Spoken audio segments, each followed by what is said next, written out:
Good afternoon, this is Dimitri Lascaris coming to you from Beirut, Lebanon on August 27, 2024.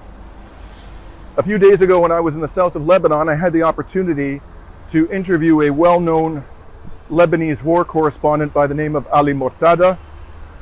Ali is based in the city of Tyre on the southern coast of Lebanon.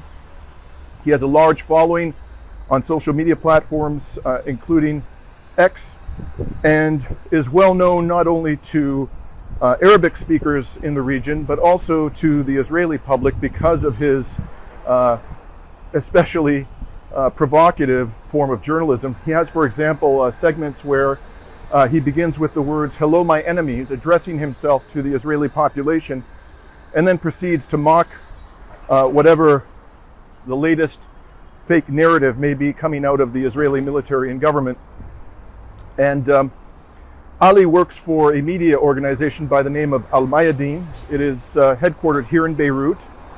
Mayadeen was founded in 2012 by dissatisfied journalists of Jazeera Arabic, one of whom, a TV host and a program director by the name of Ghassan Binjito, is now the program director of Mayadeen and also the chair of its board. The Al Jazeera journalists who left to found Mayadeen stated that they were particularly unhappy with Al Jazeera's coverage of the Syrian war, and Ghassan Binjito himself accused the network of the Qatari-based network of having deviated from professional standards in its coverage of that war. Also, in November of last year, 2 Mayadeen journalists were killed by an Israeli strike in the south of Lebanon, I believe it was. The network openly accused Israel of having murdered its journalists. Of course, in light of Israel's history, including the killing of about 170 Palestinian journalists in Gaza over the last 10 months, the accusation was an entirely credible one. Ali, as you'll hear, takes these risks. Imagine going to the front line and reporting in a provocative manner, addressing yourself to the Israelis after having had 2 of your colleagues slain in an Israeli strike. That's truly exceptional, and I hope you'll appreciate what Ali has to say about his brand of journalism. In any event, I'll have more to say about the state of things here in Lebanon after I publish this report. I want to reiterate before signing off that I recently began to promote my Rumble channel. I have been quietly posting all of my videos on Rumble for about 5 months or so, and I decided that based upon recent developments which suggests to me that the media environment in the West is becoming increasingly repressive for independent journalists, and I'm talking, for example, of the arrest in Britain of independent journalist Richard Medhurst, and that's just one incident I could refer to, but I decided it was time for me to begin to promote my Rumble channel and encourage people to subscribe to me there if they haven't already done so, because who knows how long I'll be able to access my audience on YouTube. And I thank you for your support. If you like this interview of Ali Mortada, please share it, and if you don't already subscribe to my channels, I hope you'll do so. Signing off from Beirut on August 27, 2024. Ali, thank you so much for joining me this evening. Thank you. We're here in Tyre, which is, as I understand, your base. And let me just say to our listeners today that English is not your first language. Yeah. But you've kindly agreed to do this interview without a translator. And in my conversation with you, the brief time we've had to speak together, you seem comfortable in English, but I understand this is not your first language. So I appreciate your taking the time to speak with us. And I also know you're very busy tonight. So I'm going to get right to it. Yeah. So you have what I would describe as, and this is a kind of North American phrase, in-your-face journalism, which is you confront the opponent, you challenge power, and you provoke a reaction. And one of the things you do is you occasionally have an episode in the morning where you speak directly, address yourself directly to the Israelis. Yeah. Could you tell us about that? Tell us a little bit about how that unfolds, what messages you have for the people of Israel and how they react. First of all, thank you. Thank you for interviewing me now. And especially in the war, we need the Western media to stand with us at Eastern media. And we need to get out our message to the whole world because, the world have some rules, but unfortunately, they don't do that rules here. They leave us to our destiny with Israel that is killing us for 10 months now. Hello, My Enemies is a idea to, like you said, address the Israeli public and say the reality and not the propaganda that Netanyahu give to them. They, from the beginning of the war, they say that us Lebanese, we left the border and ran away, and the truth is the contrary. We are here, and them, they are going from 5 to 7 to 10 kilometers. They evacuate all the north of Palestine, and you have been here, and you see that okay, the main village in the front line, our people go back for their safety, but we are here. We are in Tyre, in South Lebanon. You can see the beach now, or the people are on the beach. So this is where it begins. I want to say the truth to the Israeli. We are powerful. They say we are weak. We are so powerful. We have struggled for 20 years to make this power for us and to use it in this time. And we are using it well. We are sacrificing too much. And I just want to say the truth.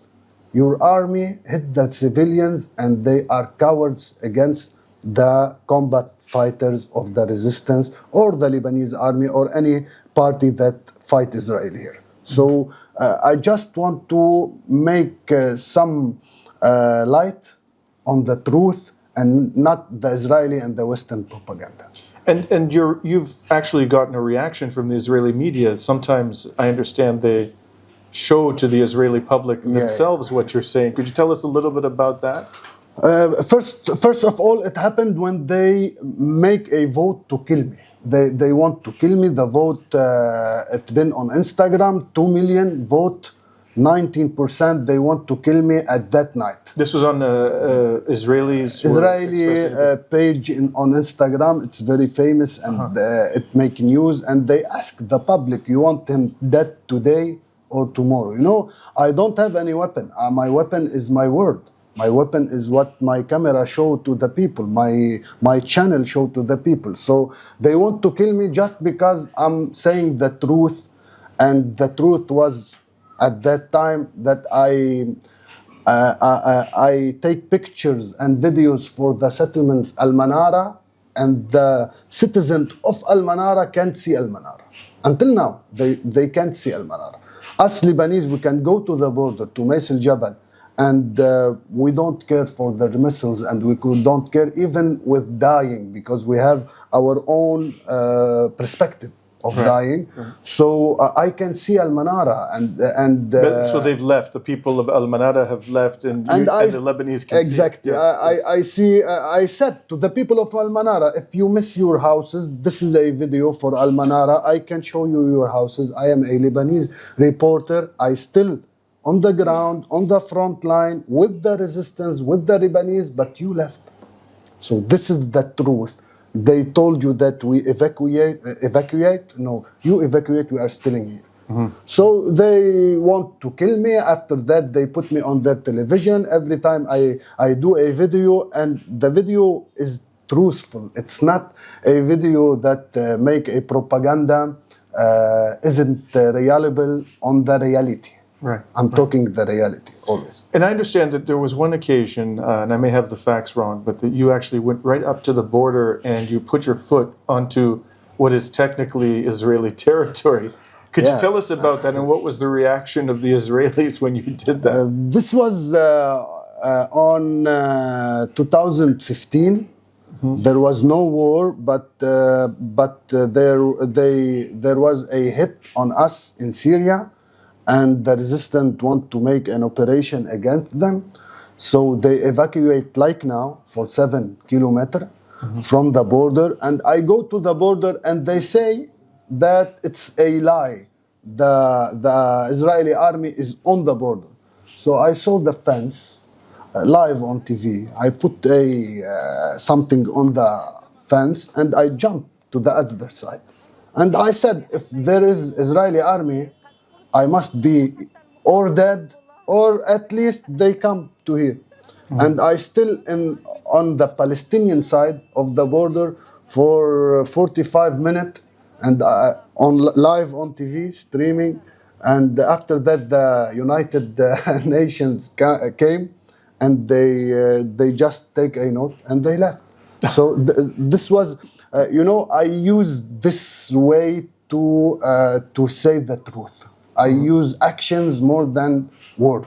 Right. I want them to see Al Manara, to know that we are there, and I want them to see that I am on the Palestinian side of the border, and I don't care. Look at the Israeli. The most important thing of Israel, it's its power. They want to show that they are criminals, and they want to put fear in your heart. This is the way they run. Mm-hmm. This is the way they want, and their biggest fear when they confront somebody that isn't scared from them. Mm-hmm. Because, my friend, they have just one thing to threat us. It's death.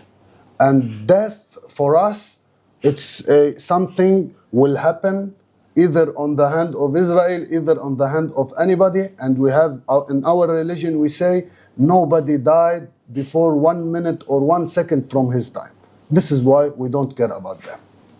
So this leads me to my next question, and you may have already answered it. I've been to South Lebanon 4 times since the genocide began in Gaza, and I've gone to frontline villages, and I find myself, as somebody who's not accustomed to this is a very different experience for me, coming from the West, thinking that at any moment I could die. An artillery shell, a drone strike, my leg could be ripped off, my head could be blown apart from my body. It's very disconcerting when you come from an environment where war is exceptional, it's not normal. What goes through your mind when you're standing there? And I've met your son this evening. You have a beautiful 5-year-old son. And, do you think about the possibility that you could be killed at any instant when you're on the front line? And if so, how does this affect your work? Of course, we think of that, and we know that Israel is a big murderer. We have a colleague, Farah Omar. She's my colleague, and I work with her for 3 months, and they kill her with a drone strike in Tyre. And she's a 25 years old girl, and she's so young. So we know that our enemy is a killer. But I want to ask you something. If you have an enemy that hit your land, your house, and you have your kid with you, do you run or do you confront?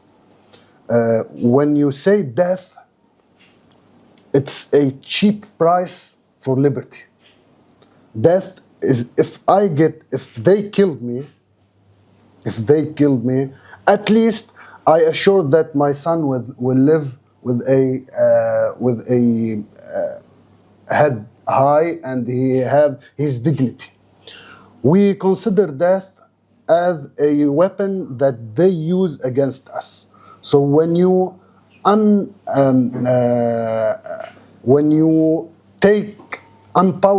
the weapon of your enemy, you will be more powerful from them.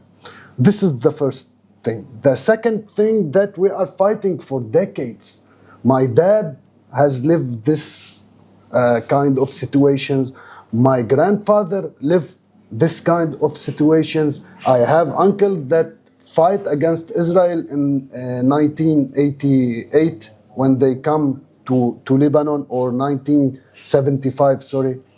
So this is a habit for us, and we must stand for our land. We can't leave our land.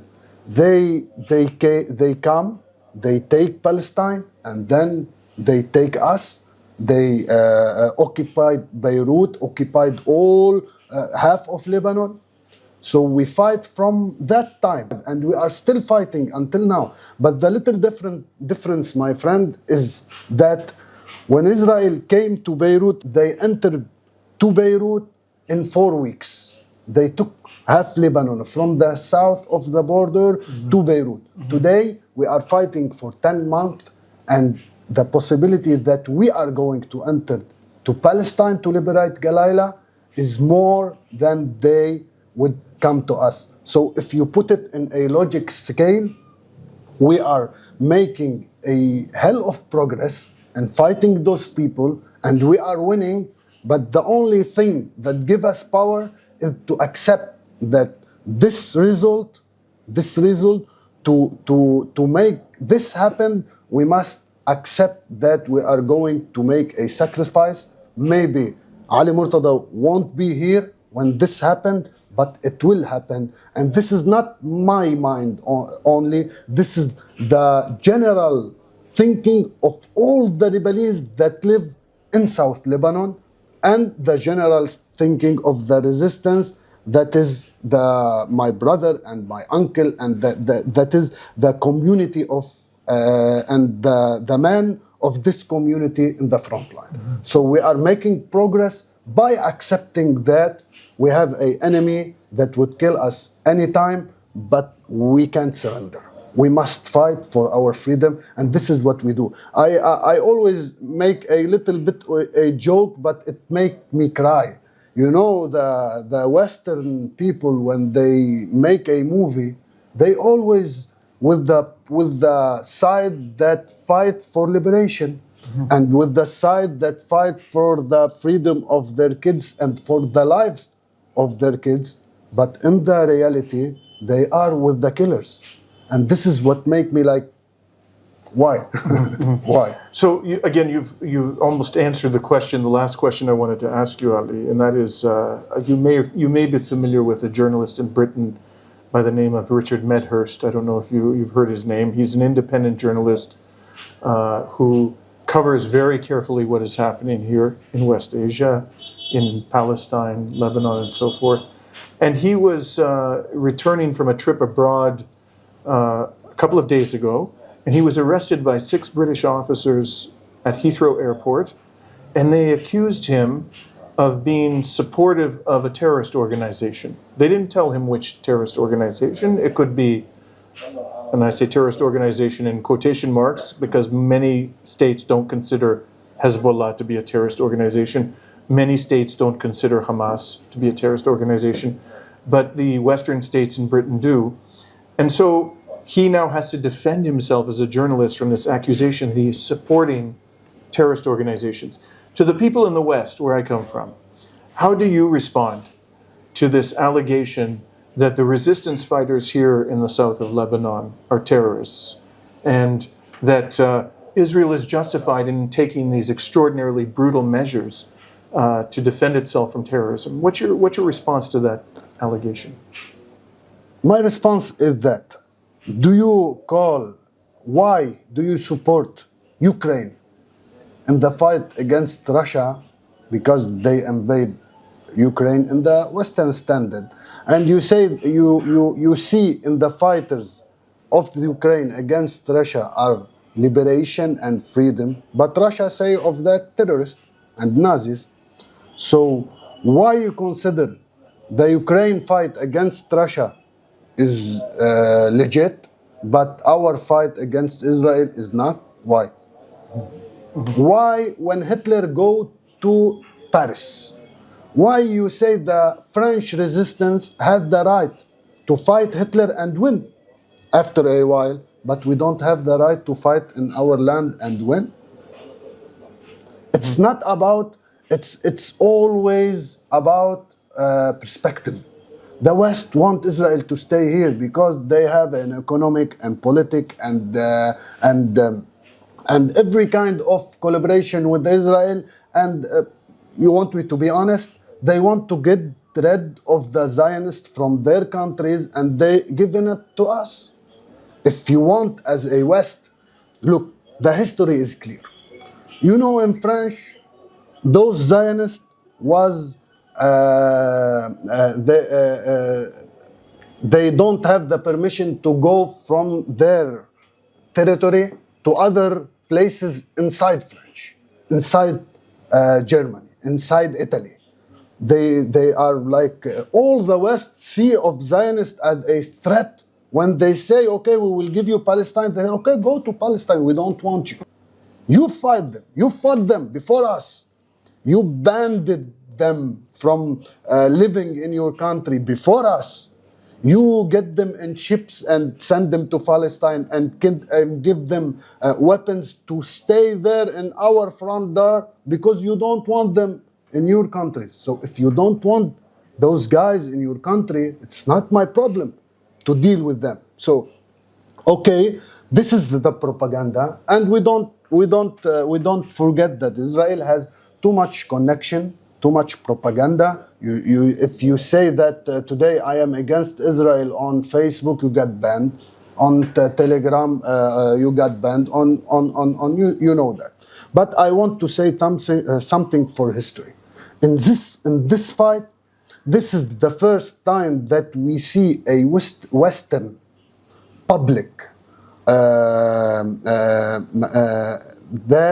are with us, with the right side of the history, with us against those Zionists. This is the first time. We see that, okay, the governments are against us.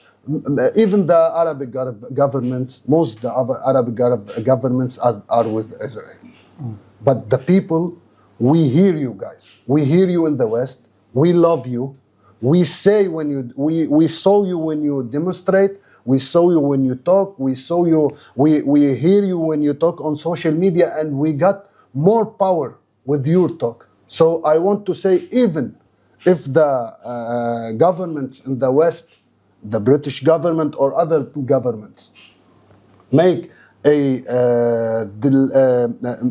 some abusement to those that are with us, I want to say, we see you, we are with you, and what you are doing with one word is more powerful from all what have been doing for decades. So we want you, do not surrender. We didn't surrender, even we got killed. You speak and we fight. You say the right thing, what happened, and we fight. Let us fight. But we want the public opinion, the people to know the reality of those killers, baby killers. They beheaded babies. America and the West fight ISIS for beheaded guys. Just look to Israel. What's happening for a 1 year, almost 1 year for now, is a disaster for all the morality and the Western morality. It's a big lie. Like Angelina Jolie say, that I discovered, she said, I discovered that the human laws are acceptable in many countries, but in most area, in others area, they don't care. Mm-hmm. Well, thank you very much, Ali. Thank I know you. you have a limited schedule. I really appreciate you taking the time to speak to me in my language. Thank you so much. Thank you so much. I hope we can have more conversations in the future. Of course. Thank you so much. Take care. And this is Dimitri Lascaris coming from Tyre, Lebanon on August 23rd, 2024.